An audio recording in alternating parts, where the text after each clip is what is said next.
we'll start, though, with the undefeated United Township Panthers coming off a 56-0 win over Muchin. They're going to go on the road to Galesburg to start out Western Big Six play. We'll go to the voice of the Panthers first for his take on this. How do you see the Panthers getting to a chance at 3-0? Well, so far, so good. Obviously, week one, we talked last week about how important that game was for them just to set their season up. And right now, it's just continuing to grow confidence, continuing to stack days, I think, at this point.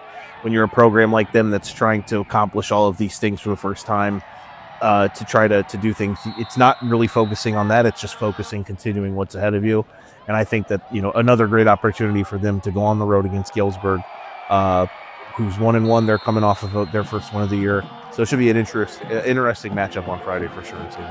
When you see 56 points on the board last game, what does that tell you? Well, it shows what they were able to do offensively was dynamic. Now, obviously, the opponent, what it was, but I think there's a lot of stuff that you can take that they can lean on.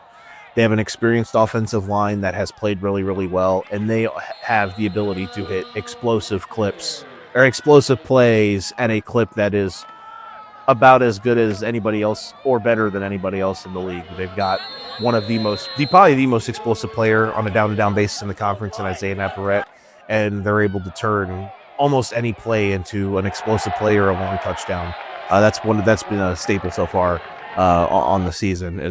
Just Friday alone, he had 6 carries over 160 yards and 3 touchdowns. So Navarrette's had a really good start to the year, and their offense has really gelled through 2 games.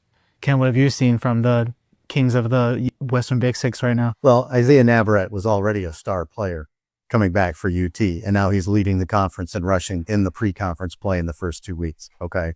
Now, Galesburg is one of those teams. There's certain teams that are just kind of unknowns going into this season. Galesburg, we have a sense that maybe they've improved over last year. They had a rough go. First week, they got shut out by a very good Dunlap team. Second week, their offense exploded for 42 points against Limestone. How much has Galesburg stepped up? Well, this is where we start to find out when the conference teams start getting together. There's no more kind of guesswork about where they're at because they start playing each other.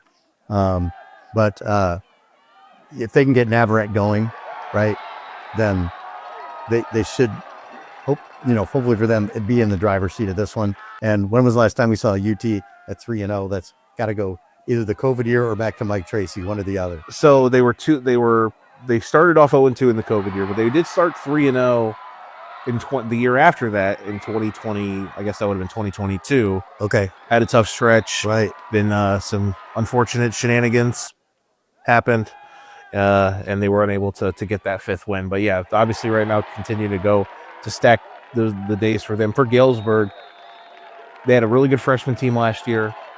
Return a lot of those guys. I'm sure when we look at that roster when we look at that starting 22 on Friday, it's going to be a lot of young cats out there. The thing that's going to be interesting for them with the experience for UT at multiple levels, a lot of seniors that are 3-year guys, juniors that are multiple year guys, sophomores that are first year guys, but still a lot of that depth throughout their both sides of the ball.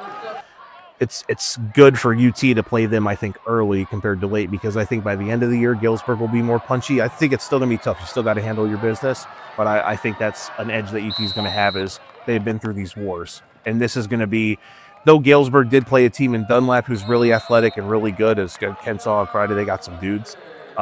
It's going to be a challenge for Galesburg that's going to be tough. But UT obviously has to be ready and to go on the road. Their first road test of the season, they got to be ready to rock to be able to pass the test. UT will need to defend against the pass. Galesburg is second in the league in passing yardage, behind, of course, Quincy, who's first every year. So there will be a passing game from Galesburg. They're going to mix it up. UT is going to need to be ready for that.